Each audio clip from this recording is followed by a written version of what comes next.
you in the western part of the United States, because I find that area, I used to live out there, and I find that area to be very, very strange. And I hope you like the red hair. I'm trying new colors out. I hope you like them. I figured it was better than just the boring old me. So, I don't know, it's always fun to play with stuff like that, and I don't get to on a normal basis, so I thought I'd do it here. And anyway, so what? Let's put yourself up. Okay, before we start, rewind. Let's put yourself in these people's position. You have a child that comes into your room every night and sleeps with you, and her older sister brings her with her. And then one night, they both come into the room. They both leave as normal. You wake up early, and then your youngest is gone. Like, literally, just the front door. You walk downstairs, the front door is open, and the window is open. There's no muddy footprints. You wake up your husband, and you search frantically throughout the house. Search frantically throughout the neighborhood. Now here's the thing. Miss Burr, the little girl, was, darn it, I thought I could go without referring to my notes the entire time. Anne-Marie Burr was only 8 years old, okay? So here's this 8-year-old, and I just want to, before I go into any more about the police, the neighborhood that they were living in is actually under construction. The sewer lines are all being ripped up, and there are huge, just kind of like caverns, or, sinkholes, or big holes where these kids could fall in if they were walking around by themselves. But here's the thing, that everything was normal. Everything until the morning at 5:30 in the morning, which was not a normal time for the mother to wake up, but she could feel something was off. How us mothers are about our kids. She goes downstairs and immediately sees the front door is wide open. Wide open. That is not normal. And the kitchen window is also wide open. But remember, there's all this construction going on. There's not a single footprint anywhere in the house. The dog is a little Spangler. It would bark no matter what. But it didn't say a word because it was oddly put in a different part of the house. And that was it. The police came in after the father and mother basically searched all of the grounds. They searched the house, and they were like, oh my god, our daughter is gone. What happened? So they jump up. They call the police. The kids did everything normal that they normally do. The dog didn't say a word. There was no muddy footprints. And because there was no muddy footprints inside the house, then the FBI decided that it must have been a case where a child walked off. Now, if a child is going at 8 years old into their parents' room, they're afraid of something. They're maybe she was afraid for a reason every night, because every night she would go with she'd get her older sister, and they would go into their parents' room every night. That to me seems a little strange, like if she was really afraid of something coming to her window, that was in her room, and then there's no muddy footprints out, but the front door and the kitchen window are both wide open when they go downstairs. Now, yes, there's all of this construction going on in the neighborhood, so there be strange people in the neighborhood, men and women that are, could be canvassing the area for young girls at a certain age, certain look. Yes. However, they'd have to be in the house, which could explain why she was so scared all the time. I don't know. I mean, in a missing person's case, you tend to speculate, right? However, here's where I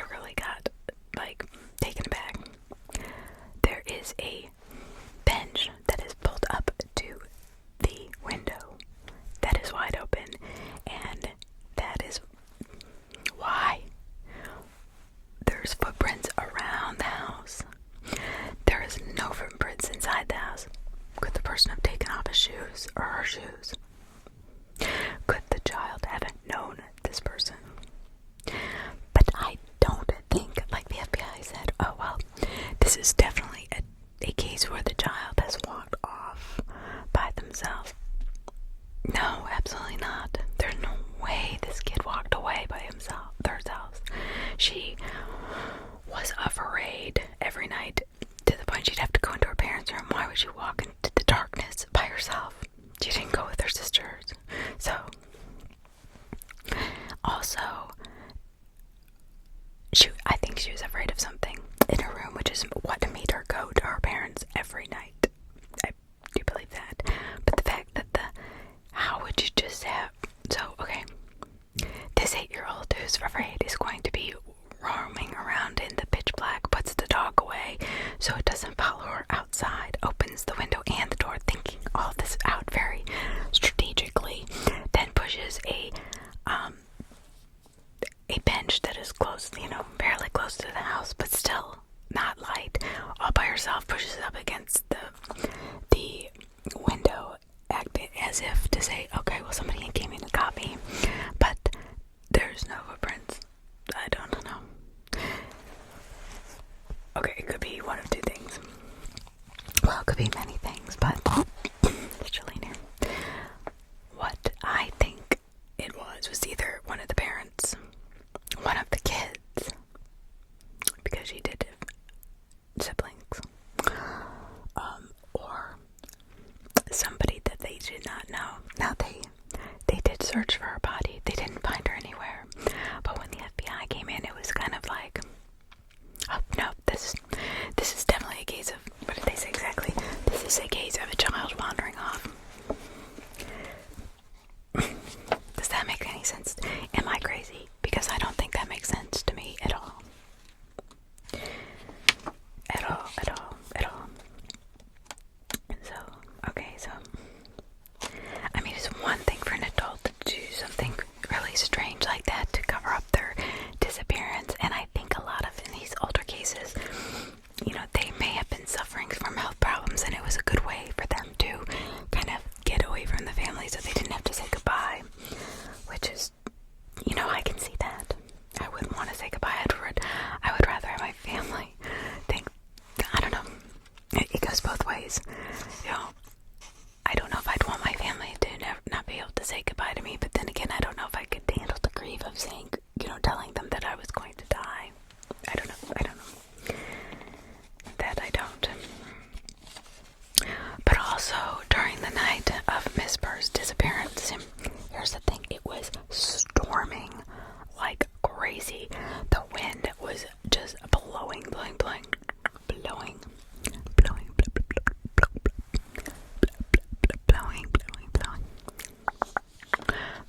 crazy. So, I mean, think about it with this. Do you think an 8-year-old would have the pre-planning skills to take down every single detail of her disappearance and then disappear without a trace? I mean, they'd get hungry. They would get tired. I mean, it was so stormy outside, she couldn't have made it far. But yet, there has never been another trace of her ever since. I guess originally, Ted Bundy was thought to have kidnapped her. However, he was listed out. He was ruled out. I mean,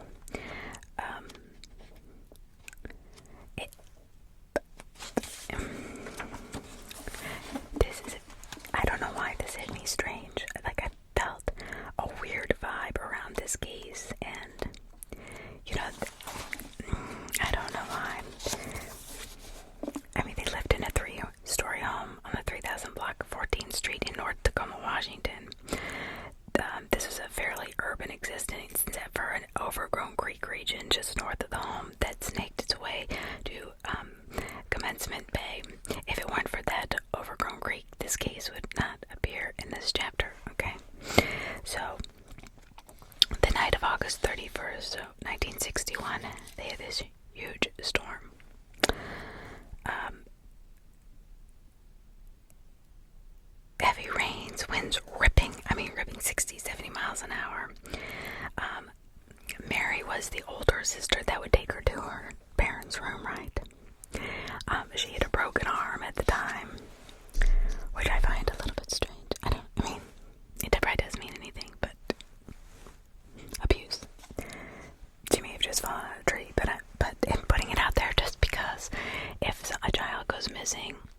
these parents were never really looked at.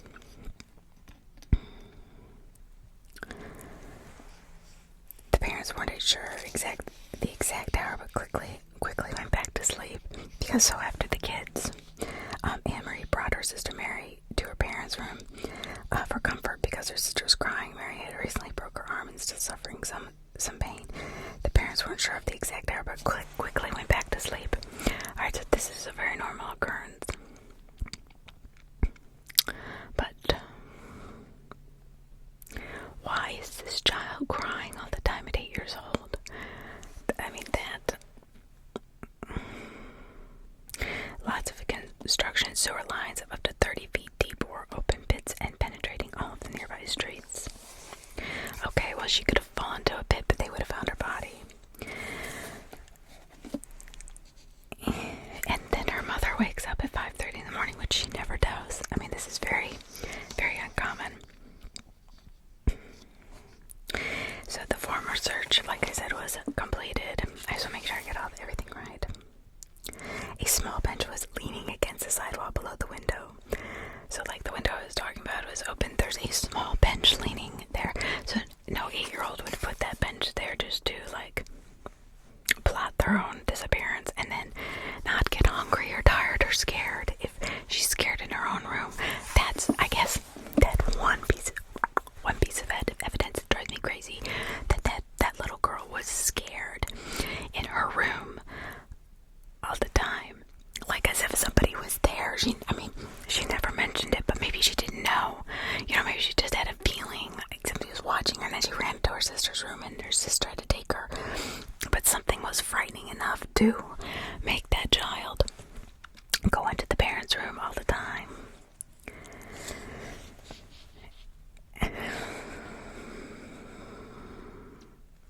So I guess that they are thinking that she is in this big, bog near the house. Mr. Burr was a civilian employee at the National Guard Camp Murray.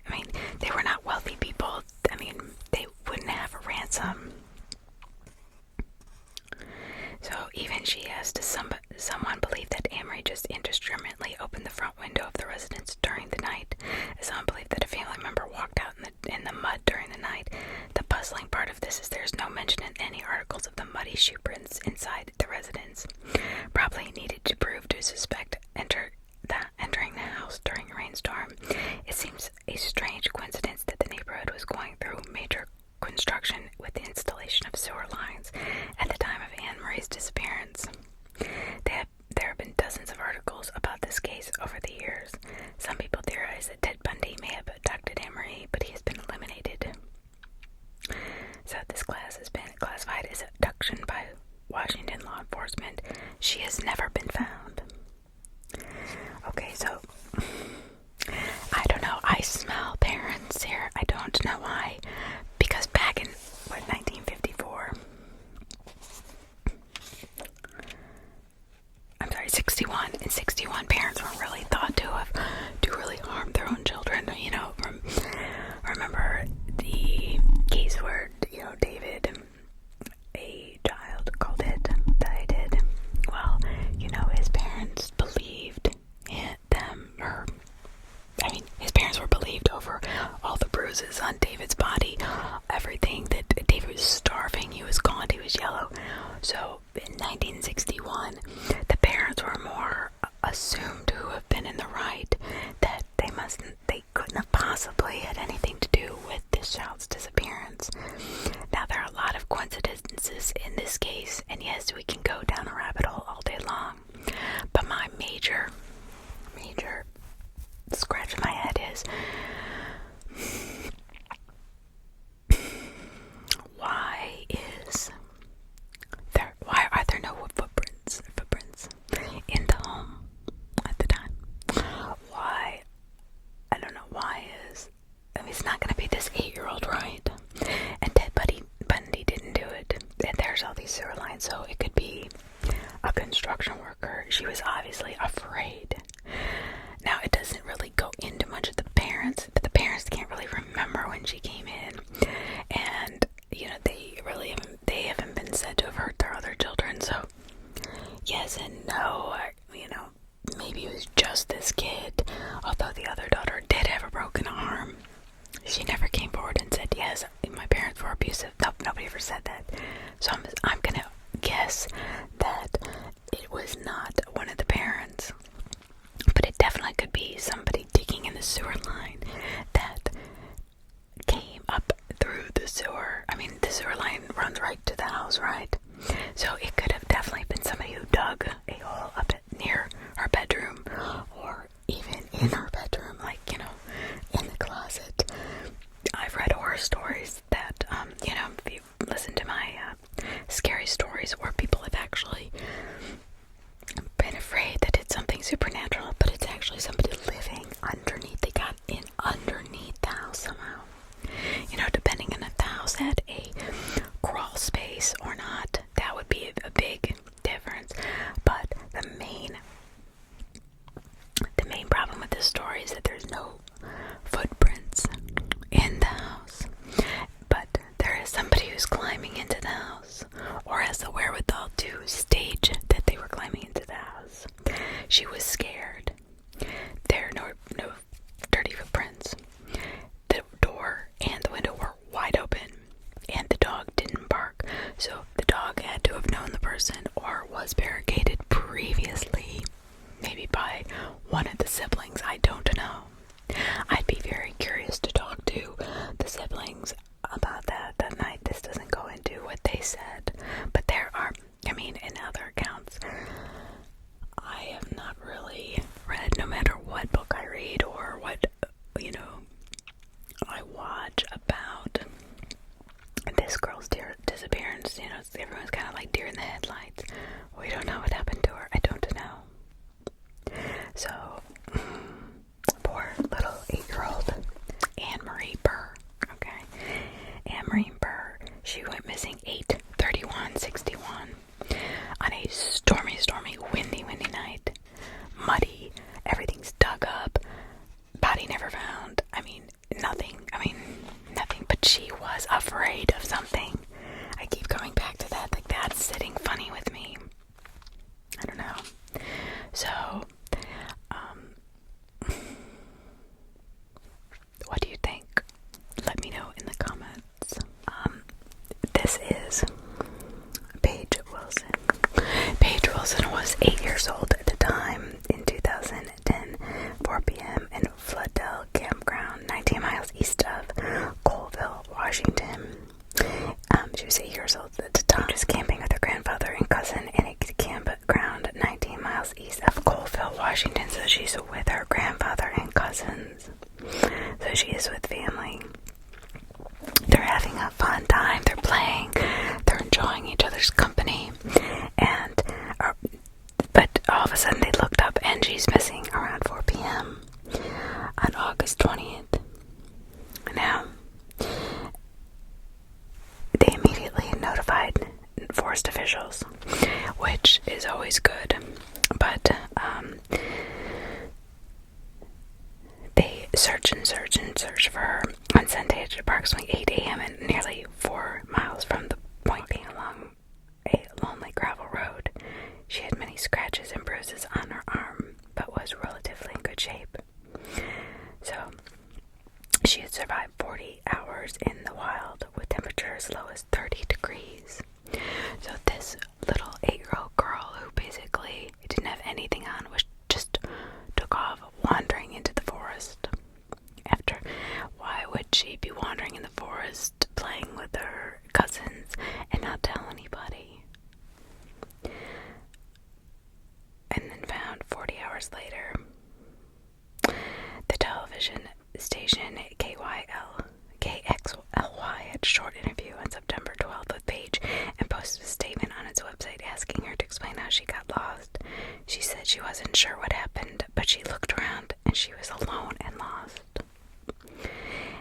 So at later statement, she said about her 40 hours, she hasn't said much to anyone about her experience.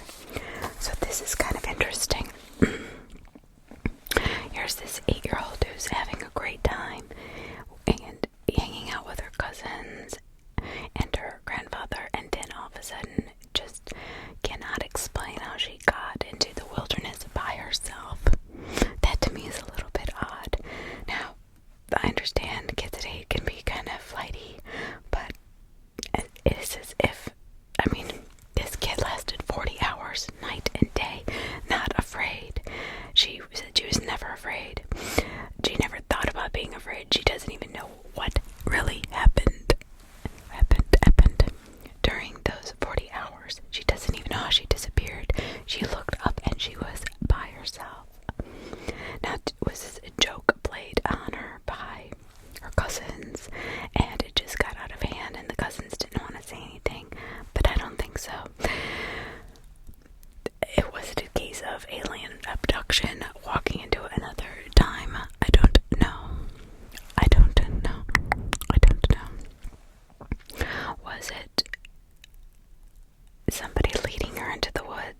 and she wasn't.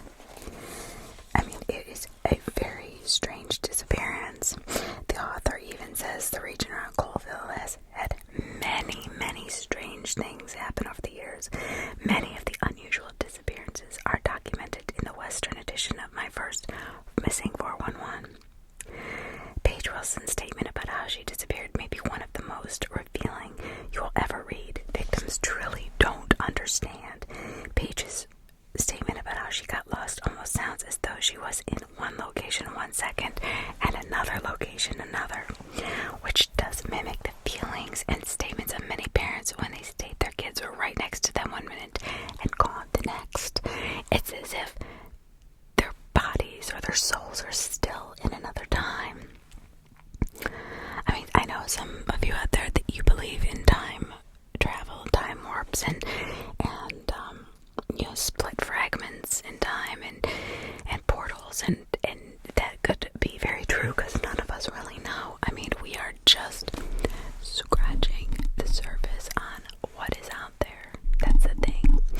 And I'll tell you, it's interesting being a child who ran away all the time.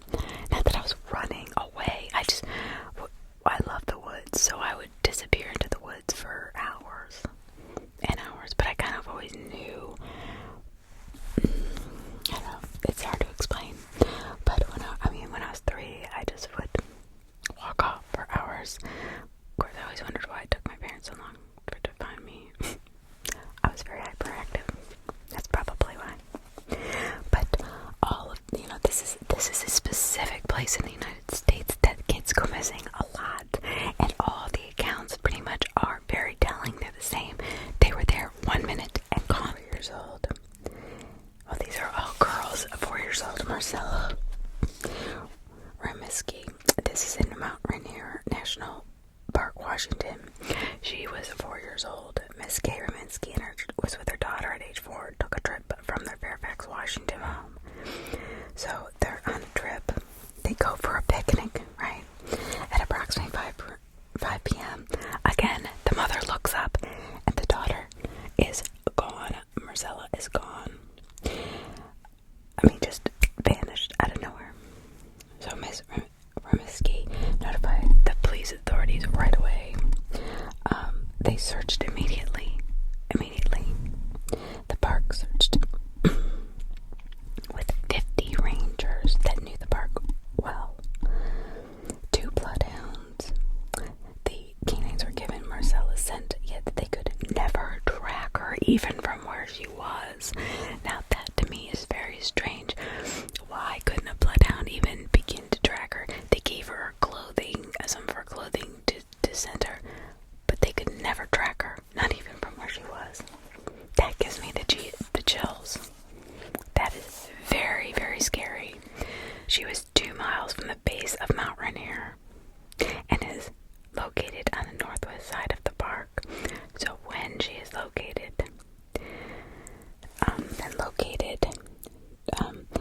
on the northwest side of the park, approximately 2 miles from when they started, the Park Service received volunteer assistance from many people in the area.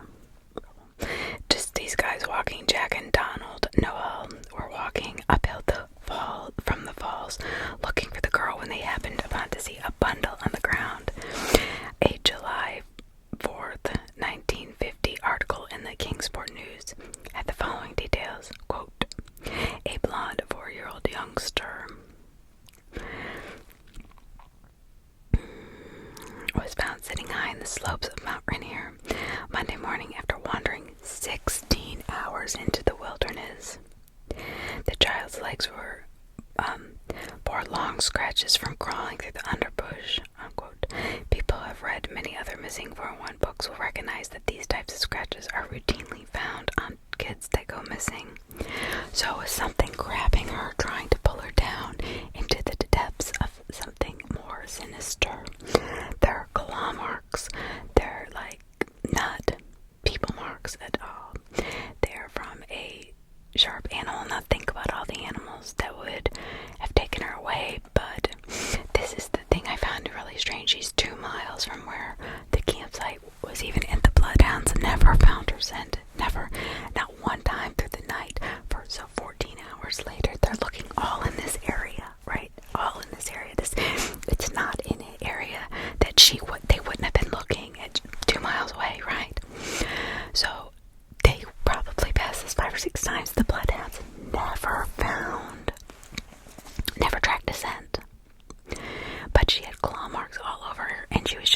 she was like curled up in the fetal position, just a lump in, like heading up to higher parts of Mount Rainier.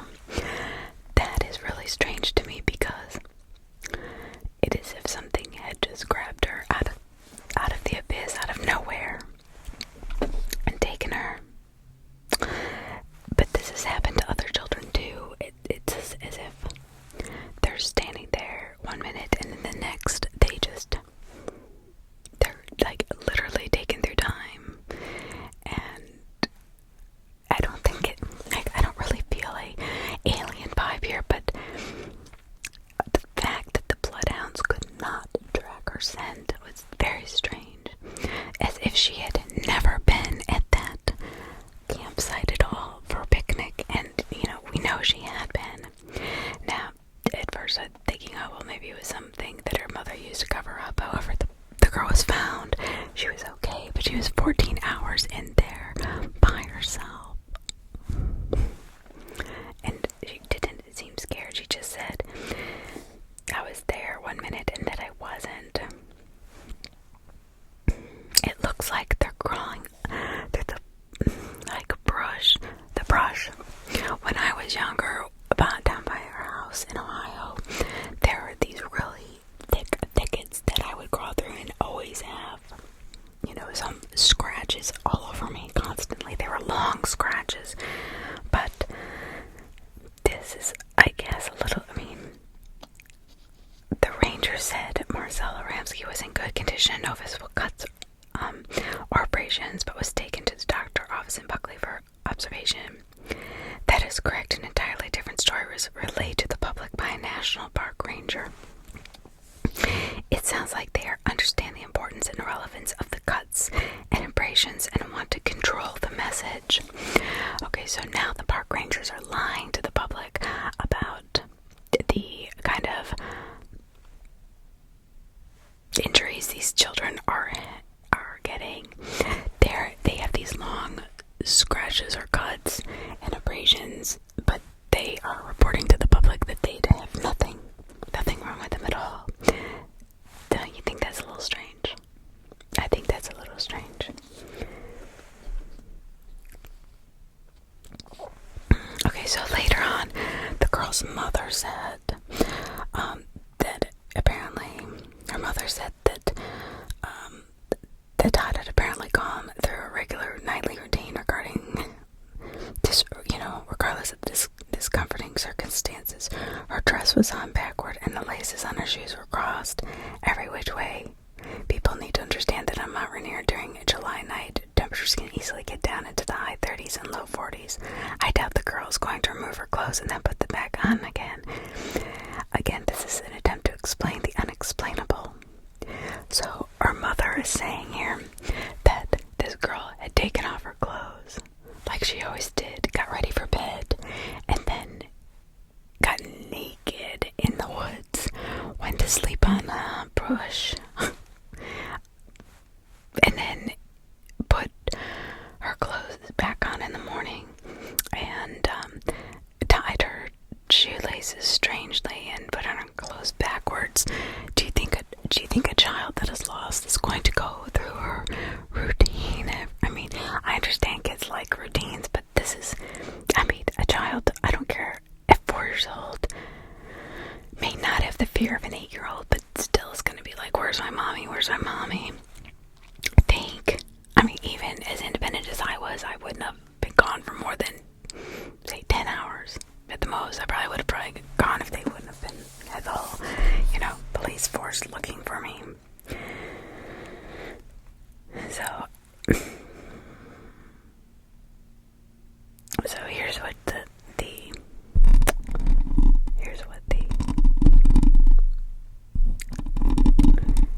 author says. Several aspects of the story may not seem outwardly unusual if you haven't read her other books. The girl walked over 2 miles. Again, 2 miles. That seems to be the number, right? And the scratches, right? Directly towards the top of Mount Rainier, so they're following something. The vast majority of missing children walk downhill when lost, not uphill, which is absolutely the truth.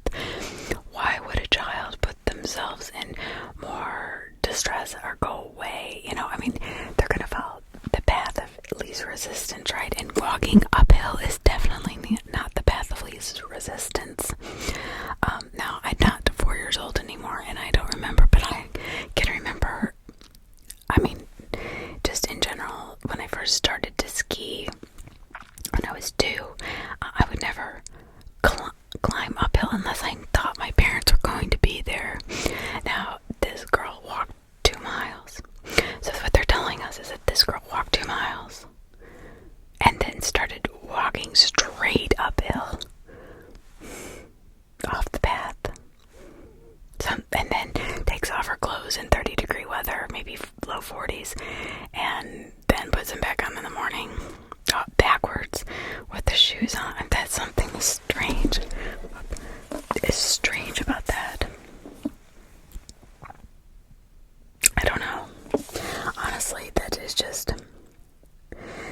As Marcella walked further uphill away from her mother, the temperature dropped, the air became thinner, and survivability became more difficult.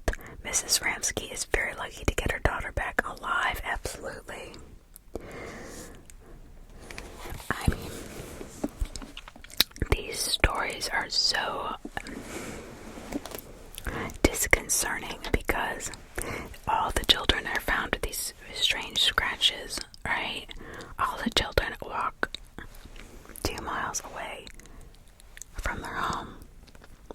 All the children walk. Then, eventually, after the 2 miles, they start walking straight uphill. They would be exhausted. They would be getting into thinner air. I don't know if anybody's a hiker, but I am.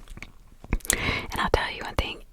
Even, like, I was in Telluride not that long ago, in October, and I had taken this one fairly quick. It was just like a 3 or 4 hour hike, and I couldn't believe halfway through to the very top how hard it got. And I'm a pretty advanced hiker. I had plenty of water. I had, my cell phone worked. I kept checking to make sure it worked. There were other people on the trail. It wasn't like, but when it did start to get dark, I was one of the last. There were a couple other girls up there, so I knew that if something happened to me, there would be other people coming down, right? But here is a 4-year-old and 2 8-year-olds that have gone missing. One was definitely under suspicious circumstances. I don't care what the FBI says. Who are found, and both of them have no idea how they got there.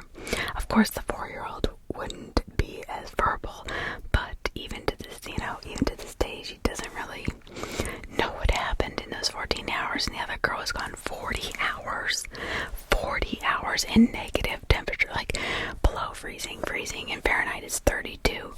So 40 hours in freezing temperature, she'd have some sort of frostbite, not just scratches on her, right? There was no sign of, sexual assault. There's no sign of, bruising or anything. It's just these weird scratches. And they walk about 2 miles and then start straight uphill. That is so strange to me. I don't know why that is. Being a hiker, I often will look up into the hills and think about these kids, because this is the first time I've read this book. It's like the 6th, because I guess it just baffles me that these young kids can make it through these really low temperatures, and this isn't the worst cases. I mean, I've just started here.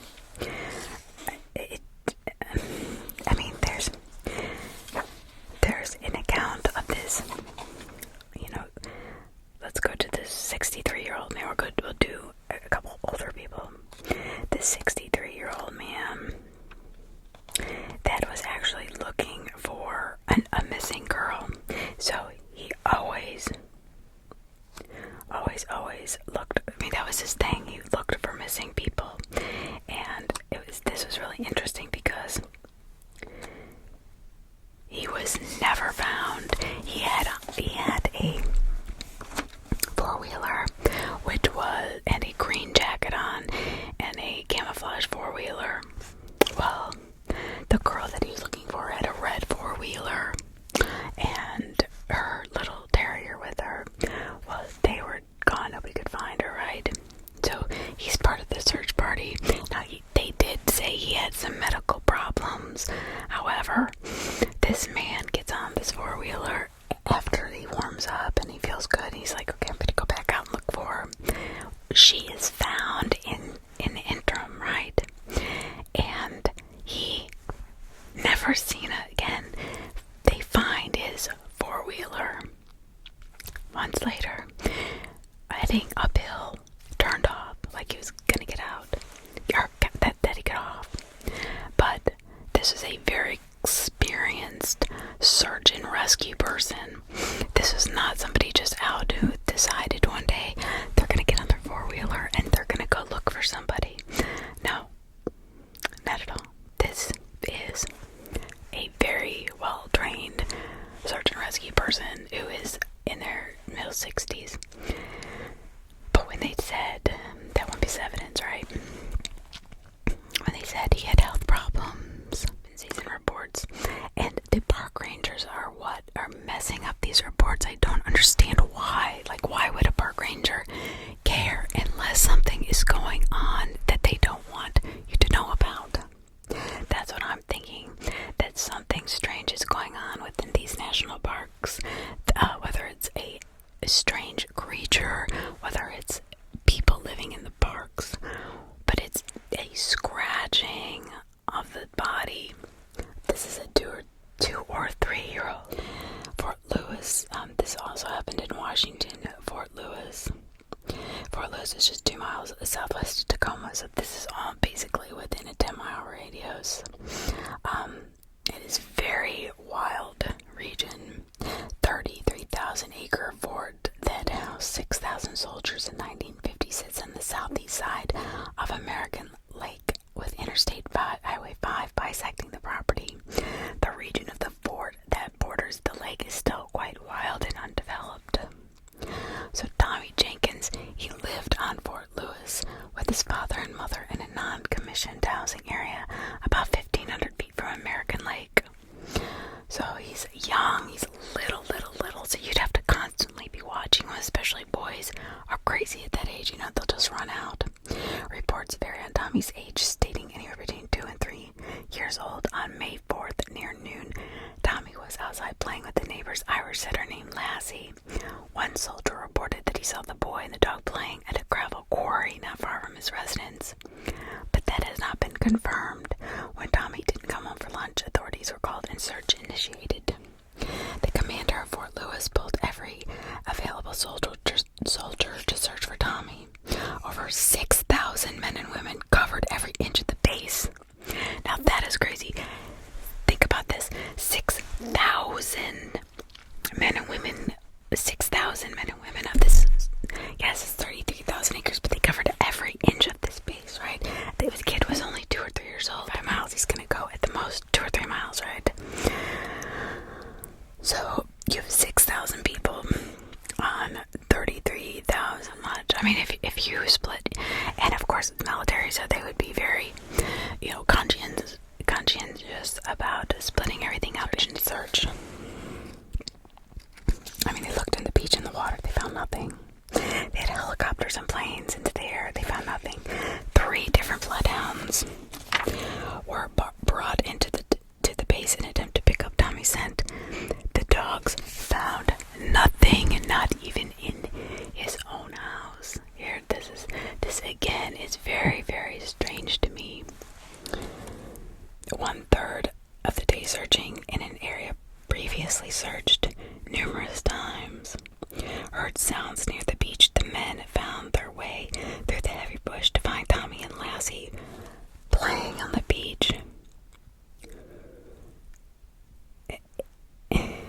Alive and well. So here again, this child is on the beach where they have looked over and over and over again with this dog who they don't say is missing in the beginning, right?